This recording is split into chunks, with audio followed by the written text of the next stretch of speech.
Everybody. Happy Friday. Welcome back, everybody. Happy Friday. Got delayed here by the sound check. Say hi to the baby.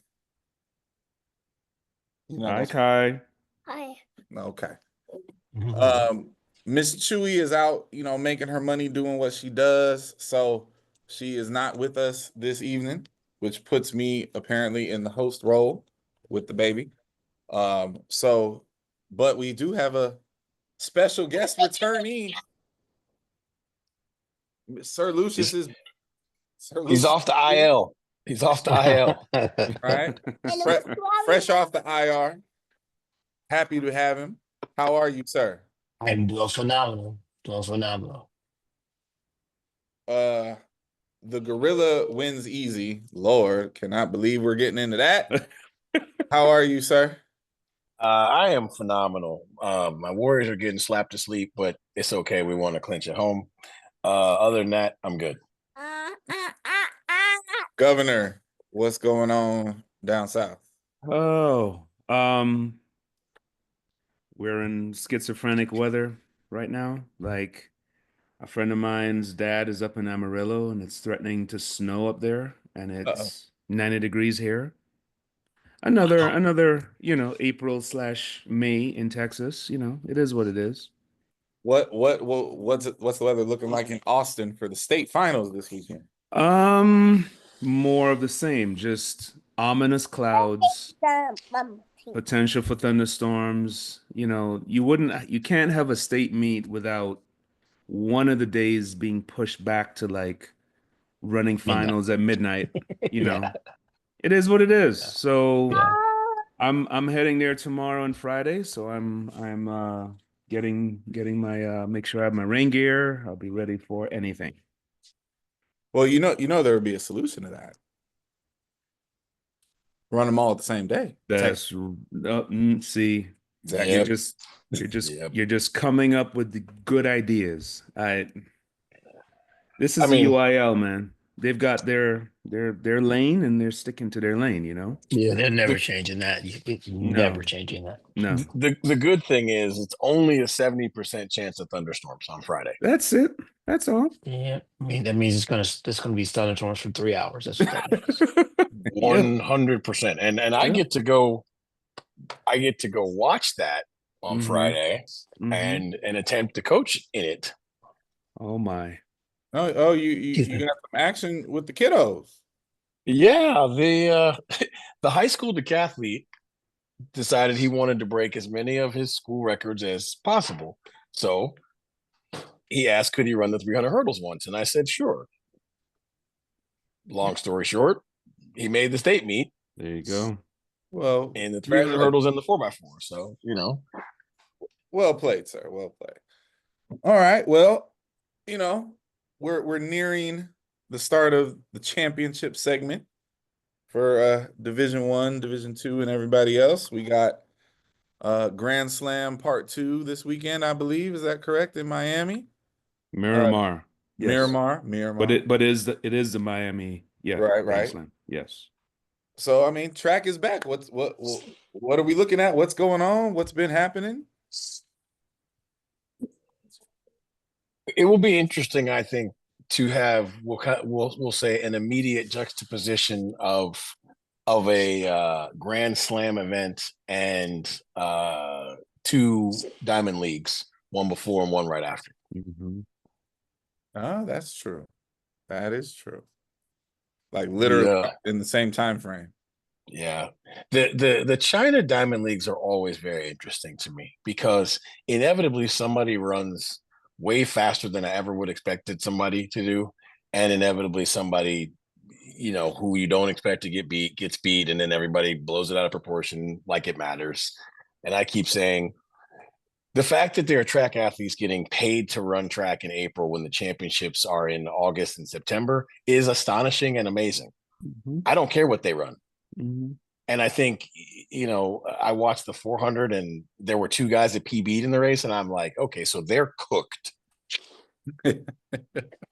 Right? I mean, listen, I think we all have coached, double peak and even triple peak seasons. At the end of the day, if somebody runs a PB in April and you're asking them to be that good or better in September, that is a very tall, very specific task. And in that person, in this case, runs the quarter, there's probably a World Relays situation in there too. So, Well, I hate to belabor the point, and I've said it multiple times. I honestly feel like in a year like this, with an indoor worlds and outdoor worlds, there are two distinct seasons. Absolutely, there are. One season where you are prime for world indoors. You make world relays. That's two big paydays. You get to the trials, and that's the end of your season. And then you have those that, and that I mean, don't do indoors. exactly, don't do indoors, or if they do, it's during a training phase. They're simply training through. They're getting ready for the trials. So you may see them in June doing some tune-ups, and they're getting ready for June through September. Right. I think the idea that you are going to sustain from January, because you've got to be race sharp in January for World Indoors and be ready for September. No, I just don't think the season, as it stands, you can withstand that. No. We've tackled that issue a few different ways, but now that it's playing out in real time, I'm very entertained by the just awe-inspiring level of hyperbole that is out there about all of it, right? On one hand, you got the Grand Slam thing that they are running for real dollars. Mm-hmm. Yeah. So everybody's running hard. Mm-hmm. Right. And you've seen PBs and people run, legitimately fast already. And then you have the Diamond Leagues where, they were paid to show up and they're running for decent dollars, right? Yeah. But it's like everybody's overreacting to all of it. Like none of it matters. It's all exhibition. It's Yeah. literally exhibition. Yep. Yeah. It is. Yeah. Yeah. The number of people I'll that think there's address something the wrong. Go ahead. question that a Go lot ahead. of people have is like Grant's going to be fine. Like there's Right? nothing major going on. Right. We just All points bulletin. All points bulletin. Grant's going to be fine. I give you my word, Grant's going to be fine. So let's not, all of a sudden people want to question, is he really the GOAT? And is he really this? I mean, we're in a rough spot right now, but Grant's going to be fine. I promise you that. Well, that's been one of the more ridiculous overreactions. Yeah. Like, See, I'm sorry. and honestly, I thought I saw him get a gold medal a month or so ago. right. Like, so I think, Trey needed that, right? Because Trey needed to, get back to being Trey. Cordell Tinch needed that. I don't think that Grant needed it, but what we got. And now we rebuild from here. Again, it's like, don't get me wrong, I mean, there's a little something going on there. I'm not gonna put all his minutes out in the streets, but he's gonna be fine. Yeah. He's gonna be fine. Look, man, there are very, very few people on this planet that have ever walked in Grant Holloway's shoes. Okay. Exactly. And the way I see it, I would not be surprised, and as his coach, I would not be surprised at this point how much the intermediary, the appearances and all of that, the obligatory appearances, how much that really matters at this point. Well, see, all of a sudden it's like, and everybody goes through this, you have your stages in life, and when you experience something that you want so bad, right? So there was this 4-year grind or 3-year grind in this case because of COVID, of the disappointment of Tokyo to the absolute beauty of Paris, right? Right. The problem with the beauty of Paris is like, man, you got this one side, you're like, oh my God, it's over. Yep. And then on the other side is like, oh my God, I'm supposed to never lose now. Yeah. Oh my God, I'm supposed to be invincible. And no one is. And the pressure of being Olympic champion is real. The post-Olympic hangover is very real. And the beauty of it all is he has a bye to Worlds, so people need to remember that. Yep. And two, we don't have to be ready until September. Yeah, September. And so by the time people see this, it'll be May, so we'll be fine. I mean, it's. Go ahead, Chris. Gorilla. I hate to, I hate to go back to something and just prove us all on this panel incredibly right. Do you guys remember this whole conversation about the fact that no one has ever done 5 major championships years in a row? Mm-hmm. Yes. Yeah. Right. Yep. And do you remember how difficult we talked about that this would be? Yep. So like, look, let's take the list. Who's still viable for a medal at every single one of them? Mondo, Sid and Grant.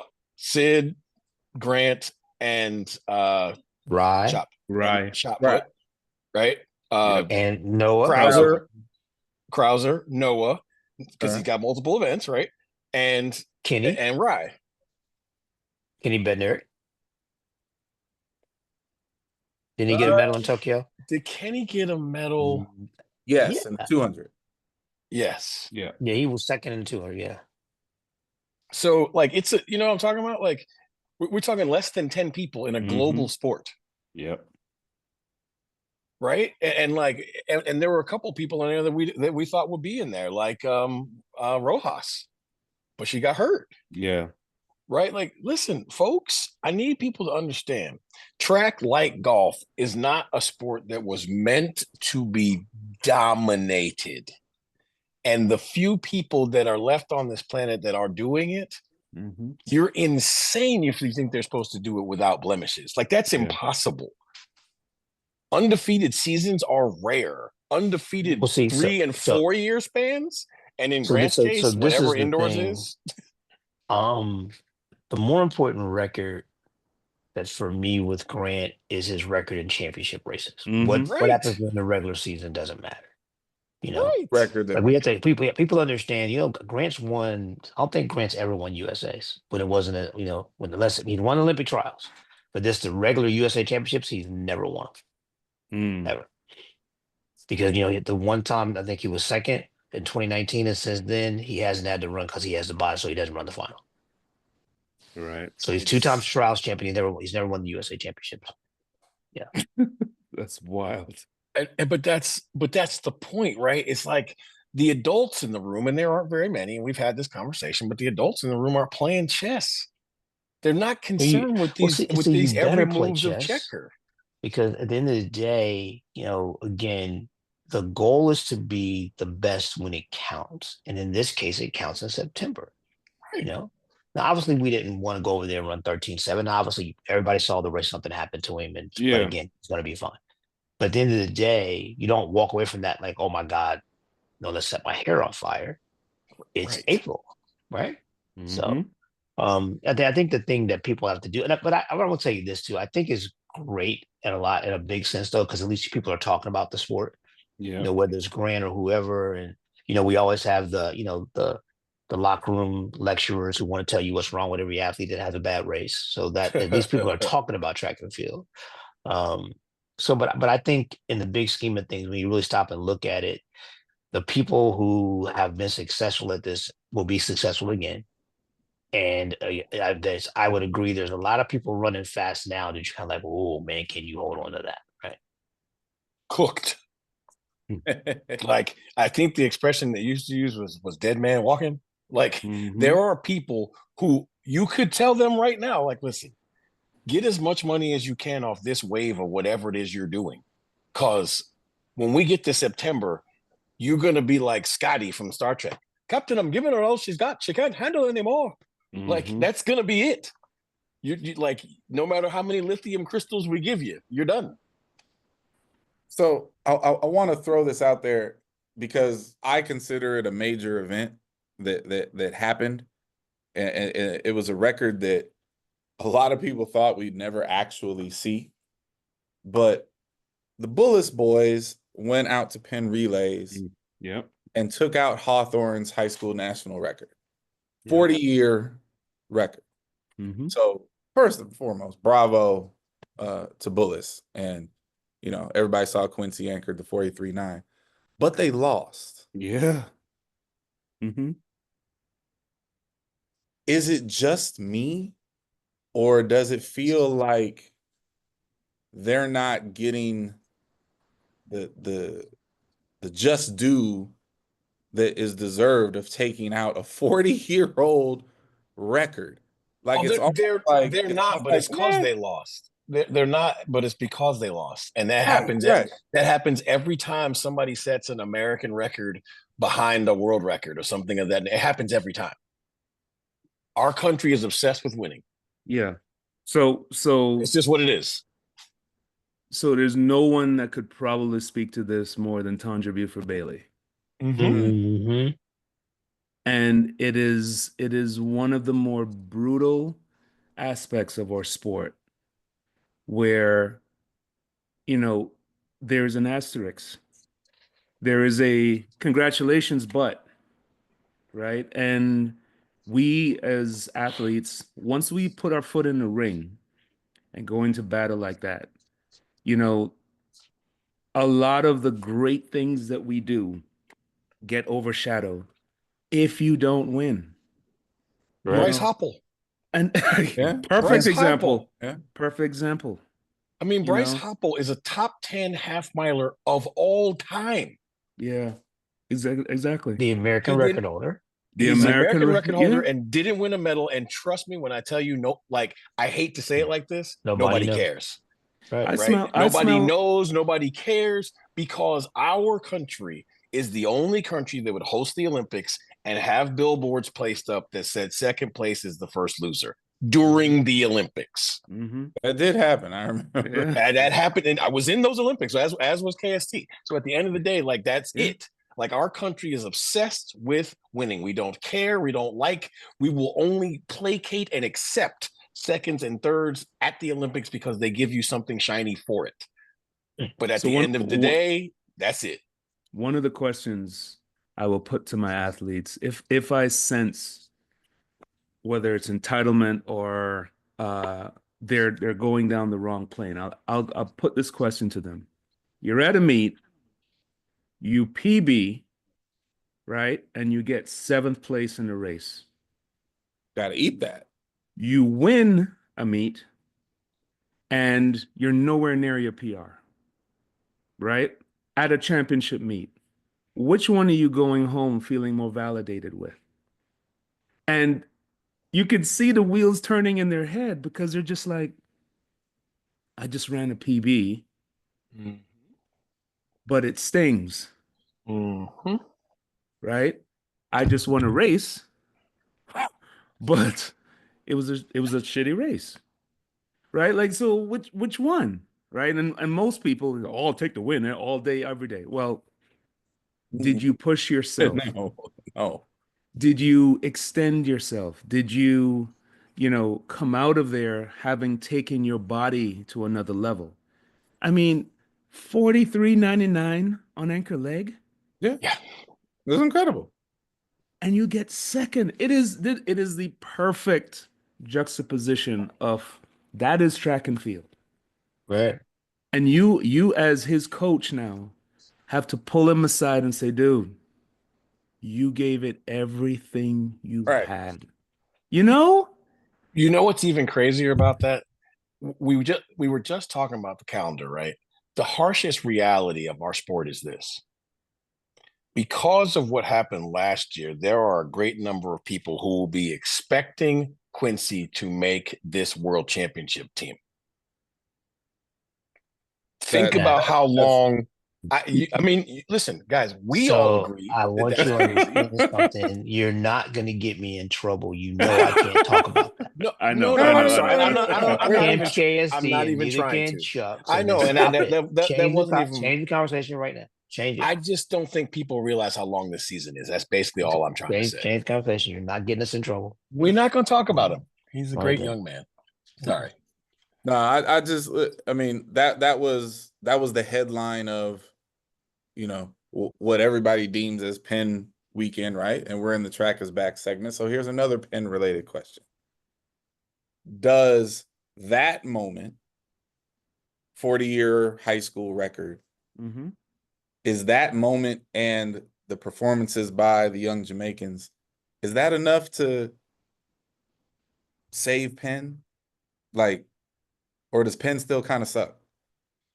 Well, so let me I'm going to say my piece. Yeah, please do. So I can am stop laughing at this dude.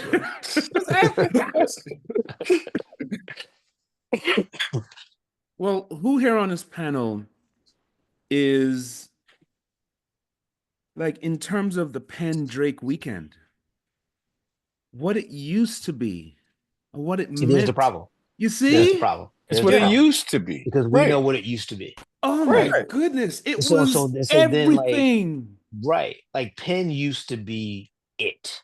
It. Right?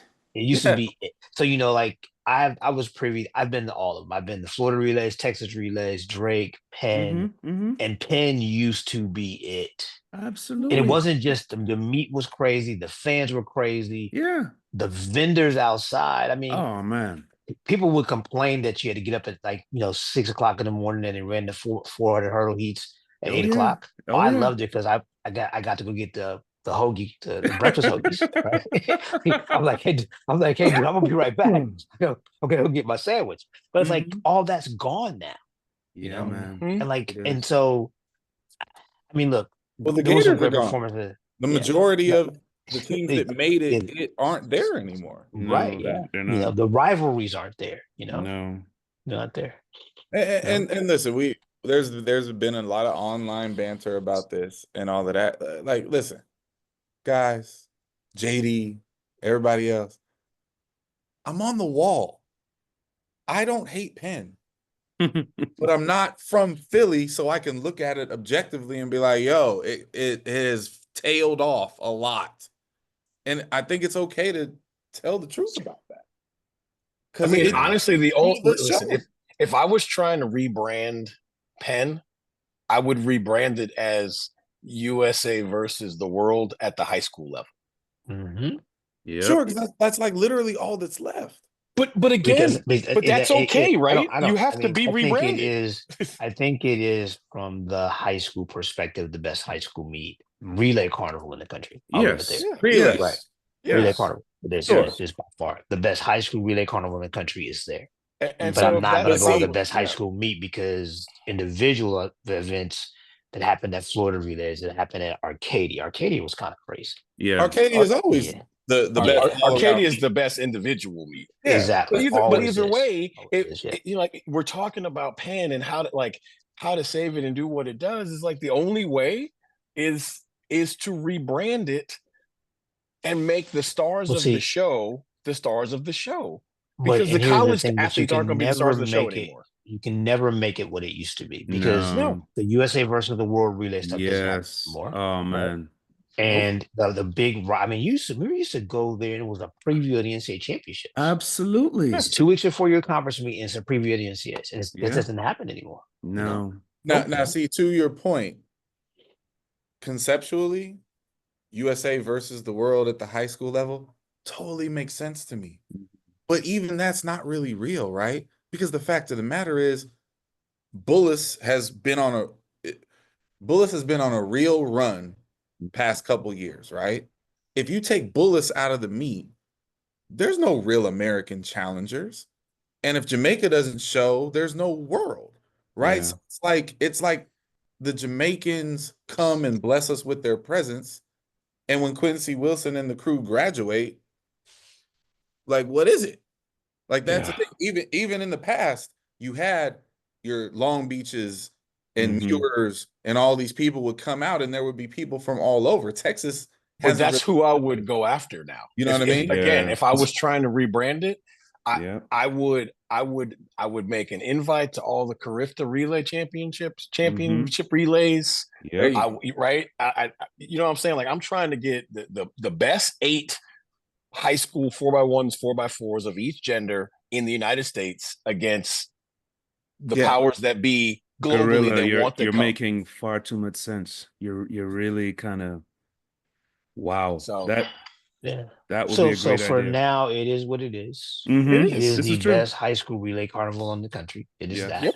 And that's what it is. And so like, and I was, you know, I shared with the gorilla some of the banter that was going on Facebook about all this. And I think we have to understand it's, in my mind, it's kind of like the Michael versus LeBron debate. It's just two different entities here, right? Yeah. So I think that every big relay meet, whether it's Penn, whether it's Florida, whether it's Texas, whether it's Arcadia, they all have their own special deal, and they're all very good at that. But none of them are the same. Like you can't really compare them because none of them do the same things, right? Yeah. No. I mean, probably the two closest are Texas and Florida, right? Right. And to that point, Bullets lost their two fastest 4x4s this year, right?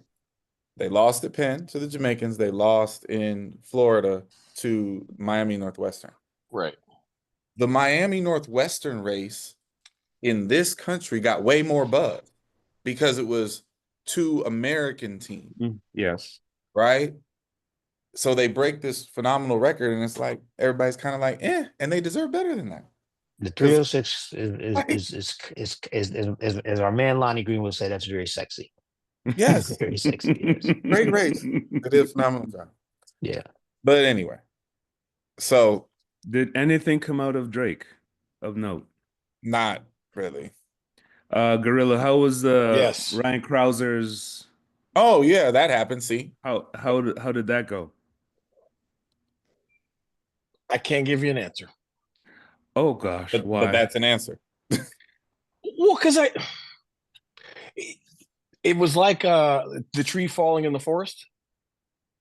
Okay. Because it was done and done well, but not publicized like everything else. Yeah. Right. It seems like it kind of went over, not with a thud, but it went over with almost silence, because throwers being throwers, they don't social medialize every single thing on the planet. Right. Right. We weren't inundated before, during, and after with the greatness of things that happened. Yeah. So that's why I'm saying, like, when I say I can't really tell you, like, do I think it was successful by ways of like what the financial goals were, and you know, let's get some attention on throwing?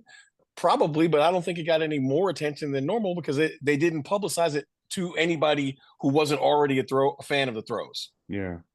Yeah, no, there definitely wasn't, you know. And the best thing that happened to Drake was the nation's #1 mark in the collegiate decathlon. Teal Steinfort was 8,200. Sure. But I mean, that, like, again, we've beat this horse, right? It used to be you couldn't wait to hear about the fireworks at Mount Sac or Drake or Penn, and there was the Drake versus Penn, like which teams chose to go where, right? We are not looking at fireworks any longer, and that's okay. I just wish, you know, this is the one thing that I will say that people have said about track that I do think is true.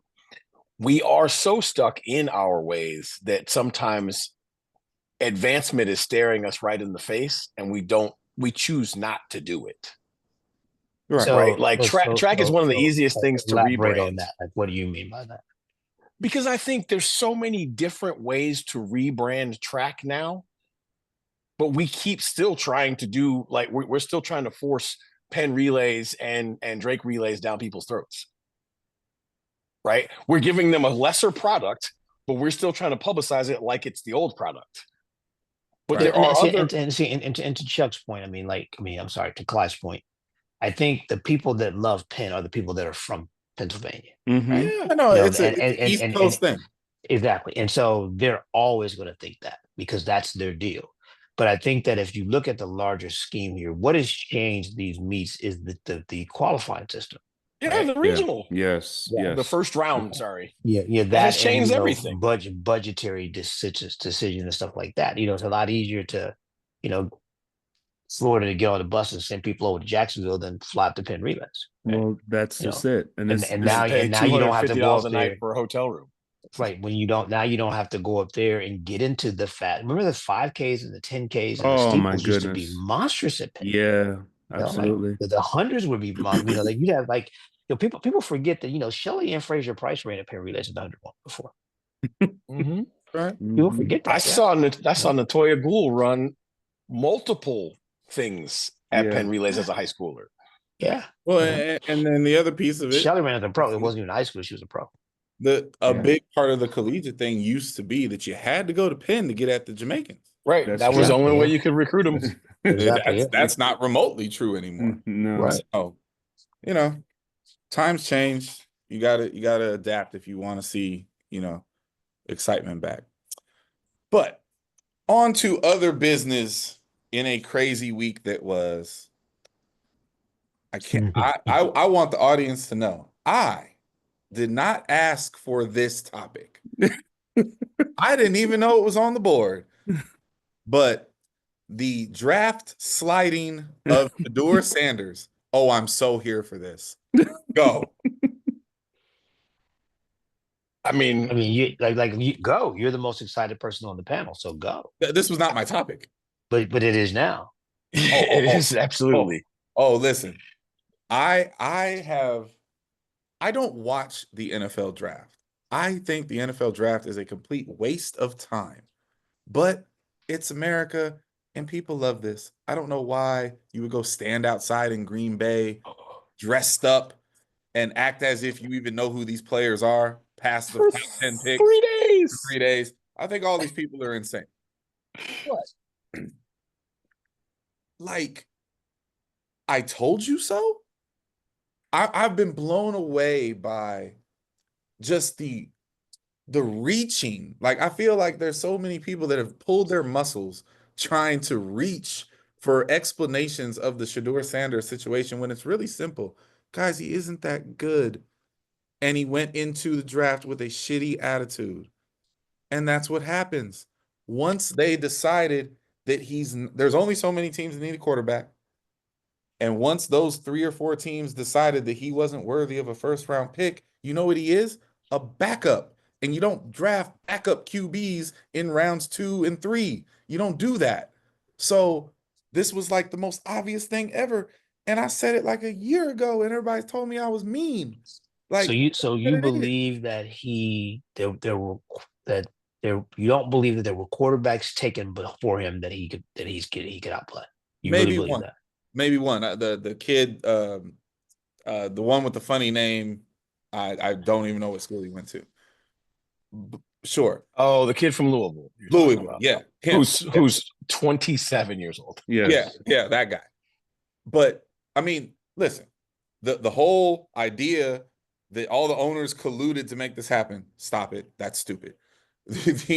Like, there are documented reports from every type of media person, like old heads and new school, white and black, NFL insiders, NFL former pros, NFL hangers on, and they all got the same reports. He went in there and showed his ass. And he was already a marginal talent based on what most people hold on a second now. Marginal? Okay. So hold on a second. Now let's hold on a second now. All right. So marginal is very disrespectful. It's not though. It's horribly disrespectful. It is. What special? Wait a minute. No, seriously. What special football thing does he have? Hold on a second. Hold on a second. Like, okay, you're asking for special, but you're calling him marginal. Yes. Because first round draft picks are supposed to be special. Okay, but the thing here is this. Okay, before all of this, before the bad interviews, before his dad popping off continuously, he was slotted as a first round guy. Only by a very few people. The majority of people were saying no. Even the guy Kuiper had him in his first round. Yes, but that dude's crazy. but he's right fairly often, right? Yes. So what I'm saying to you is this: is like, I can't ride with the marginal, right? No, the man's stats were too good. And the crazy thing is that, like, with no O-line, and 3 or 4 of his receivers were drafted in the first 2 rounds, right? So, like, the dude did some special things. Even at Jackson State, he did some special things. Made special plays. He did some good things. And he's a great athlete. You know, Great yeah, he is a great athlete. He is. Lamar Jackson's a great athlete. Yeah, okay, hold on a second. See, obviously we do this a lot. He's a great athlete in my eyes. Now, if you don't want to be a great athlete in yours, that's fine. Okay, because I think Shadeur Sanders can play quarterback in the NFL, right? Without a doubt. But the thing that he has to do, he has to go and act like he's a 5th-round draft pick. Yeah. Have a chip on his shoulder and go in there and work hard. And in a couple of years, he'll show you and everybody else how good he is, because the kid's got some talent. I'm not going to go the marginal route. That's just not. So my take on this whole thing is hilarious, because I think it's just hyperbole in general all the way around, right? So like, here's the facts. He has 1st-round tape. There's no question that he does. Look, if you watch football film, he has 1st-round tape. He has 2nd or 3rd-round measurables. To your point, Clyde, he's not fast. He is not particularly large, and he does not have an exceptional arm. None of that is damning. We're just talking about facts, right? So he's got 1st-round tape. He's got 2nd-round, worst case 3rd-round measurables, and then he has 7th-round or undrafted free agent attitude and interviews. If you mix that together with 2 really important things, a very small number of teams that need a quarterback, and by all accounts, one of the worst talent pools ever assembled as a quarterback class. Oh, worst class ever. This absolutely and positively was gonna happen after he didn't get like, when the Giants went back in the 1st round and they didn't take him, he was almost certainly going to be a 3rd-rounder, because he wasn't going to get taken in the 2nd round, right? And I'll never buy the whole collusionary thing, but I will say this: the league, however you put it, the league sent a message of humility to Shadeur Sanders, Deion Sanders, and others who will come in that same realm. Here's what I'm trying to tell you. It is clear Cleveland wanted to take him. Yes. It was also very clear that they wanted to pay a certain price, and they wanted him to come in under a certain circumstance. That's why they took Dylan Gabriel, because they didn't want him to think for one moment he wasn't going to have to compete for every single moment that he was in the NFL. But it's not because they don't believe in his talent. If you have, like, we've all coached people who were really talented, whose minds were just mush. You have to send a message to that person to get that person on your page. That doesn't mean you don't believe in their talent. But at the end of the day, look, I'm telling you, Joy Taylor has it the best. She said, now that the draft is over and he is where he is, if he does exactly what Sir Lucious said, if he shows up and does the work ethic thing and ends up on the field as a starter and plays well, that is a condemnation of 30, not 29, 30 teams' talent evaluation systems. End of story. Well, and I had my child trying to tell me, oh, so was Brock Purdy drafted in the wrong spot? I said, A, yes, but B, and much more importantly, Brock Purdy was never thought of as a 1st or 2nd round pick. Okay. So right, there are a great number of people that thought that Shadeur Sanders had 1st-round ability, but would slide in this class to round 2. Yeah. Round 3 in a Holocaustal draft. No one. If anybody tells you they thought he was going to go in the 5th round, they're a liar. Because I challenge you right now to name me 3 people in the history of the NFL that you know that were drafted in the 5th round. They've been there. It has happened, but nobody knows their names. He is definitely the most famous 5th rounder ever. Thank you. Famous. Wait a minute, famous. Because that's the issue. If I tell you, you're trying to act like there's no substance, and you're wrong. There is too Well, much film that says there is substance. The man set an NCAA record for completion percentage. you know what? I don't I was care if it's waiting. all check downs. I don't care if it's all check downs. Because guess what? There have been a bunch of other quarterbacks that have been in check down systems. So at the end of the day, he's still better at it than anybody else has been. Am I wrong? But this is exactly my point, and the point of many, including Cam Ward, in jest while they're training together. Like, if you tell me, I thought Baker Mayfield as a first round pick, not Baker Mayfield, Johnny Manziel as a first round pick, Was crazy. Let alone the number one pick, was asinine. Mm-hmm. It's all this stuff. He's a great athlete. Look at his numbers. He beat Alabama. Okay, if I tell you that a quarterback who went 12-13 as a Division I starter, no bowl games, no championships, but he had nice completion percentage, you're telling me that that's a first round guy? It's the hype of his father who is the GOAT. But when you look at his record, can we not understand that he was playing for a terrible team with a terrible offensive line, especially his first year? That had And one maybe loss the year before. Maybe the worst defense One win the year before. ever assembled. All of that is cool. He didn't win any bowl games at Jackson State either.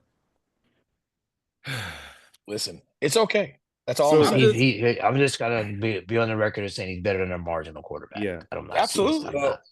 For the record, I can't go with the margin. When I say marginal, I'm gonna be very specific because we like to run the tape back on this show.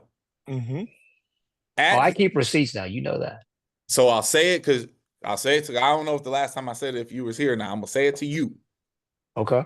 The best ceiling you're ever gonna see out of that dude is Jameis Winston. Okay, that's a high ass bar though. No, it's not, because Jameis Winston, top pick, started for a few years, threw a ton of interceptions, and is a career backup quarterback. That's what Shadeur Sanders will ultimately be. I think because of his name, and if he works, the Cleveland QB room is not awesome. So, yeah, he might start at some point next year for that whack-ass team. And that's cool. Easy. Okay, easy. And that's cool. Easy. But for the record, the Cleveland Browns have a really good defense and really good weapons around him. Shadeur Sanders is a backup QB in the NFL, and he may be a very good one, but he is not a game changer. He is not an all-pro, and he no longer has his father to prop him up. Travis Hunter didn't need propping up. Travis Hunter's the real deal. So we have seen this before. From the standpoint, so one person that comes to mind is Myron Rolle. Does anyone remember? Yes. I do. Okay. Myron Rolle went into the draft basically stipulating that as a Rhodes Scholar and his desire to go into medicine, right away, he suffered an immediate fate, regardless of his talent level, regardless of anything. What do these scouts, what do these evaluators, what do they want to hear? Is football the number one thing in your life? Is football everything to you? And none of that has not changed. Now, what's changed is the athlete. We are now entering an era now where football players are going into the draft as millionaires. They have already gotten major NIL deals. They've already made millions. And that hunger, that oh my gosh, this is what I've been dreaming about, right? They're already driving, or they're already having their draft party. You know, it's different. So I think what we're seeing now is an indictment of where we are in the NFL compared to the NCAA. And I think Shadeur was a victim of going in there and basically, again, showing his ass, having a dad that was already very vocal about where he wanted his son or where he didn't want his son to go. And the Peyton Manning comparisons are flying fast and furious. How was Archie able to maneuver, through that and Dion can't, right? Um, but ultimately, you know, I think without a doubt the NFL sent a message. Yeah. I think they absolutely sent a message to this young man, and he is now going to have to prove That he's that legendary. that he is worthy of being a starter. And when that happens, I am rooting. I am absolutely rooting for him to go out there and prove himself. And how the other aspect, and this is what I love about the internet. The the people that sit there and watch this and evaluate and go through things, the fact that people tuned in to watch the fifth round. Day 3. Oh, 100%. Nobody watched day 3 People before. They absolutely tuned did. in on day 3. Okay? That does not happen. No. Okay? But it shows the power of the name, his stature and where he's at. It was enthralling. I remember, like, I don't remember what I was doing that day, but I was just like, I have to see this. I have to see who is going to have the gumption to go ahead and pull the trigger. So when Cleveland picks Dylan Gabriel, I'm like, what are we doing? Right? Yeah, that was brutal because they took a midget. Okay. But a better athlete that had way more collegiate success and just If almost as good of y'all a completion don't Oh, get percentage. off see, my here Brown, we are.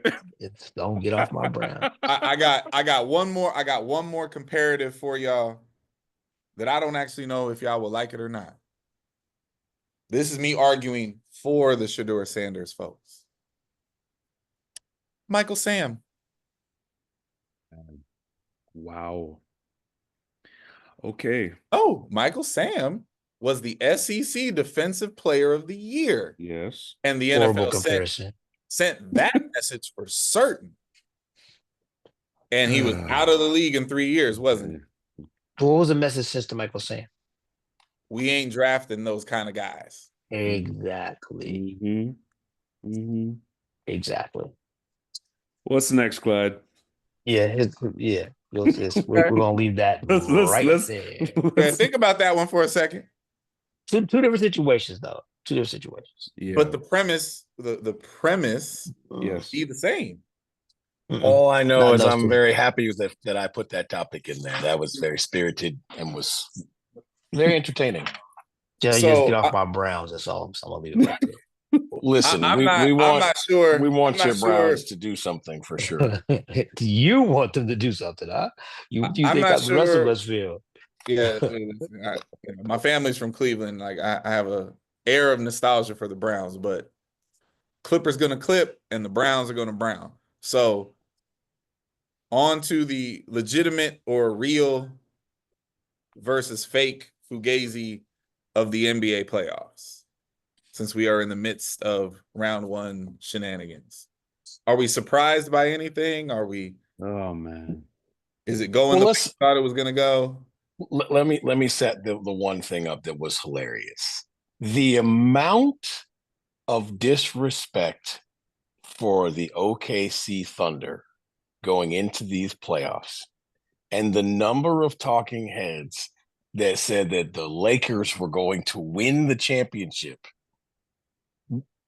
is it's unfathomable. Now, they may still win. Look, I mean, they're down 3-1. They, as my son likes to tell me, they've been down 3-1 before, right? Like, I get it. This just in, Lucas still doesn't play defense. And do y'all remember on this show when I said that Anthony Edwards was the best player in that series? And I think I got laughed at that night. You did. I'm still laughing at you. You're crazy.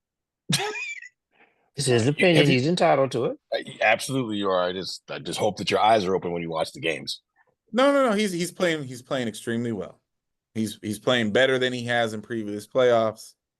He's not playing better than he has in previous playoffs. He's playing the same as he's played in previous playoffs. Remember, he sent KD home in a sweep last year. Sending KD home isn't hard to do, sir. Okay, so now it means nothing anyway. No, it means if they get him up out of there, it will mean a lot. So anyway, that was one of those things that prompted the topic, right? And then I think the only thing maybe disrespected as much would have been Cleveland. Yeah. Right? Nobody thought the Cavs were real. And everybody thought that I'm a somebody. I thought they were real. I did and too. you know, and everybody thought Boston what is the disrespect for Cleveland tonight? No, he's shooting at Cleveland now for sure. I'm not shooting at Cleveland. You don't know. You just threw a big boulder at us. I'm not shooting at Cleveland. I'm saying the talking heads. Nobody thought Cleveland was for real. Nobody. Literally every single talking head picked Boston in the walkovers. Okay, but that's not hard to understand. It's not. It's one, Boston's the defending champs from a big city and bigger name stars. Like Cleveland doesn't have any sexy names. It's a small market team, and they're very, very young. It's the exact same one. They got one sexy name. Not really. Spider's a superstar. I agree, but he is not at the level, nor has his name ever been half as important as your Giannis's, Jokic's, Tatum's, etc. It's just not, and it hasn't been. But he's an excellent player. And SGA is an excellent player, but it's SGA is the best player. He's not the best player in the NBA. No, he's not. This year, he isn't. This year, yes, he is. Oh, it's not even close. He is unstoppable. Well, we'll find out. But no. Okay. But listen, small market teams are always going to get that level of disrespect. It just is what it is. The only thing that I'm surprised about a little bit is given how good of a job he did during the regular season. And you could argue that JJ Redick could have been coach of the year. He is fumbling the playoff bag. He's making a lot of mistakes. And you would think, almost obvious mistake. It's not a good idea to play the 40-year-old every minute of the game. It's not a great idea. When you're up 10 at the start of the fourth quarter, let the man sit down for a while. And so I would go on the record to probably say he didn't have a choice in the matter. I think things were at DEFCON 9 and they made a decision to have their best players on the floor. Well, there's so many examples of JJ taking control and coaching this team. So many. Even in the series. If you look at that last game, there were one or two. That foul that was reviewed ended up being the difference in the game, right? I mean, in the moment, yeah. In the moment, right? But I mean, I gotta say, like, this is the first playoffs in a while that really has my attention. And it's interesting to me that one of the biggest questions through the middle of the season, towards the end of the season, was who's next? Who is going to take the mantle from Steph and LeBron and those guys? And I think we're starting to see, because this could be the Ant-Man cometh playoffs. Holy moly. I mean, you really think Minnesota has enough? No, I didn't say Minnesota. Okay. I didn't say Minnesota. They have very large human beings. Yeah. And they're very, very athletic. And they know they seem to have figured out how to finish games, which is what LA is having major problems doing right now. I think they're younger. I think they have more energy, and I just don't think Luka can sustain 4 quarters of what Minnesota is giving them. I mean, Luka's 25 years old. Yeah, but Luka, He's also fat and out of shape and yes, lazy, yeah, and yes, the GM here said that. all the above. So you know, I mean, I'm going through this, man, and I'm just like, Houston has a team of aliens. Like, Dude, that is the what? longest. Unreal. That is the longest, most Um, athletic. yes, Michael They're gonna Wilbon. lose. They're gonna lose. Yes, But man, are they entertaining? Michael Wilbon described them as drones. That was his No, description. real talk. Their roster looks like it was put together in a lab. And Unbelievable. if they figure it out, right? Yes. It won't.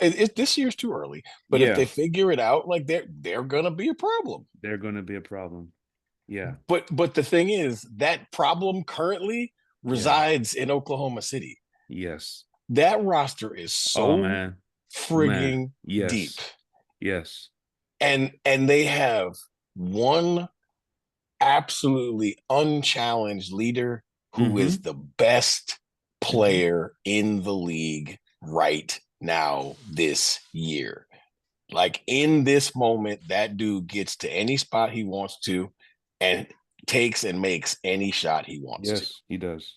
He does. So the question was real or fugazi, and the question is who are the real teams in the NBA right now? I still think it's way too early to determine that. I mean, So based on what you've seen right now, right? Give us your way too early. It hasn't. For me, it hasn't changed. Like I always thought. I mean, Boston's the defending champs. They're clearly real. I said Cleveland was real. I said that the Rockets were pretenders, and they are. I said that the Cavaliers were real, and they are. I said that the Clippers are going to clip, and they are not real, and they're not.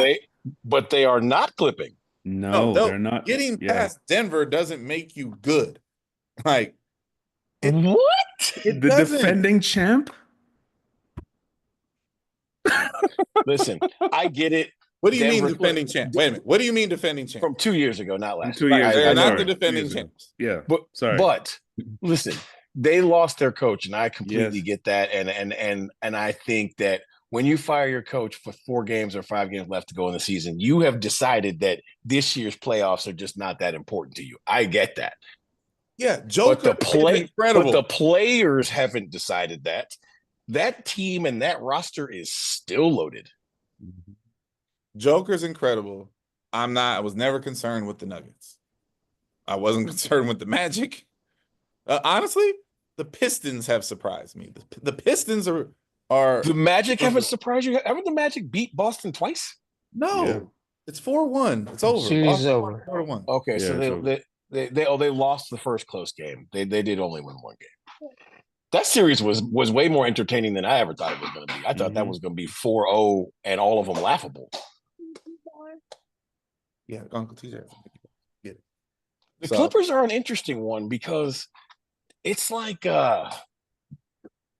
you forget about them because it's the Clippers and they always clip, right? And Kawhi's always hurt and all these other things. But now none of those things are true. Like at least in the immediacy, right? Like Kawhi's playing like Kawhi. He's playing like Kawhi, and it's so much fun to watch. You know what I mean? Oh like my gosh! And you're like, I forgot he could do all that. Yep.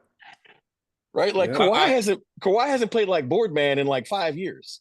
I will say that whole scene with the Pacers and Halliburton's dad and Giannis, that was mad disrespectful.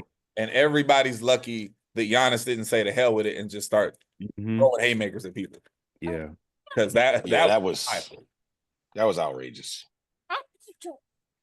What's next?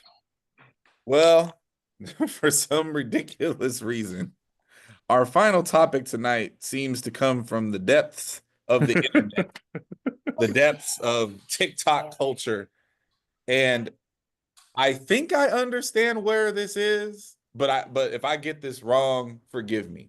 And I only know this, I think, because the crazy people that I train every day were talking about this yesterday.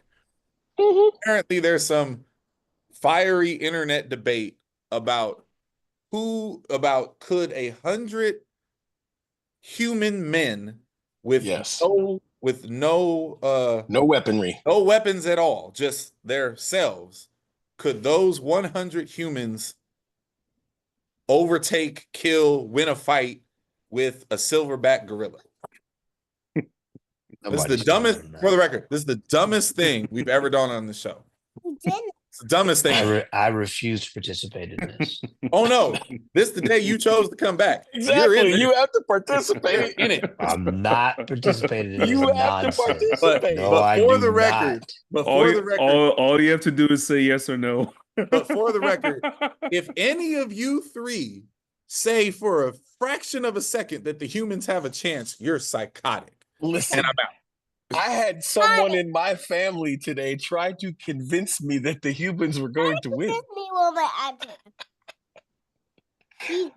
Listen. I think what I want to do is give whoever came up with this the props that they deserve. Right? Like, just like I picked a topic that I didn't necessarily believe in, but I thought it would be entertaining, and it was. Whoever came up with the 100 grown men could beat a gorilla, throw it on the internet, see what happens. They deserve a prize. I know. Because it's so much more polarizing than I ever would have thought. Mm-hmm. Right? Like, when I first heard this question, I was like, who asked that question? That's so stupid. But then when I've seen how much traction it has gotten and the number of people who are adamant on both sides is wild to me. Do you know anybody under the age of 30 that is not picking the gorilla? Yes. Yes, there are people. So all the young people are dumb. No, there are people on here on the internet with zookeepers and you know, if you get the gorilla fatigued and all this other nonsense. I'm like, guys, listen. To me, this is like 100 fire ants and one human. Mm-hmm. I can stomp out fire ants when I'm exhausted. Like, I just don't think people understand that even if the gorilla is exhausted, I don't think there is very much damage that a human being can do to a gorilla with their bare hands. Skin thickness, bone density, grip strength, overall strength. All of these things are off the charts for anything that any human has ever fought. There's a senior on my team with a decently high GPA named Isaiah Gilmore. You calling him out? Oh yeah, calling him out because I had to listen to this person try to explain that all you had to do was blind the gorilla by gouging the eyes. Mm-hmm. First of all, none of these humans are getting anywhere near the gorilla's face to do such a thing. And secondly, do y'all remember like a couple years ago, there was a viral video of just some silverbacks walking through the jungle, and there was a black dude who was holding the camera, and the silverback just casually grabbed the dude by the ankle, drug him about 10 feet just because he felt like it. And everybody knew that the dude was going to die any minute that the gorilla felt like it. Like, what are we?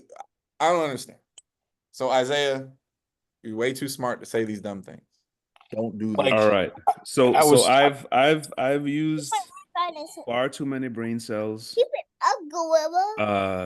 Even trying to decipher this. And it's been interesting to me to see people actually try to game plan for this. Yes. Right?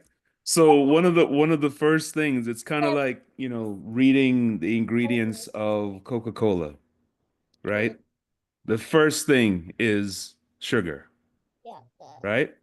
So in other words, yes. And so the whole idea is, yes, 100 humans could defeat the gorilla.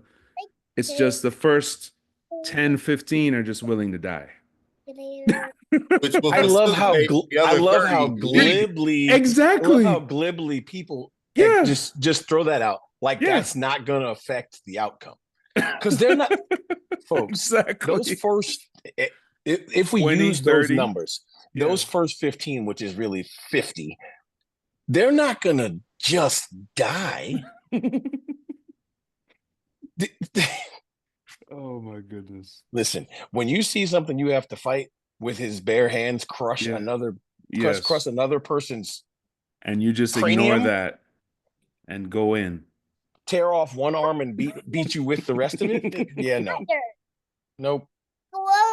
So all you have to do is say yes or no, Lucius. Yeah.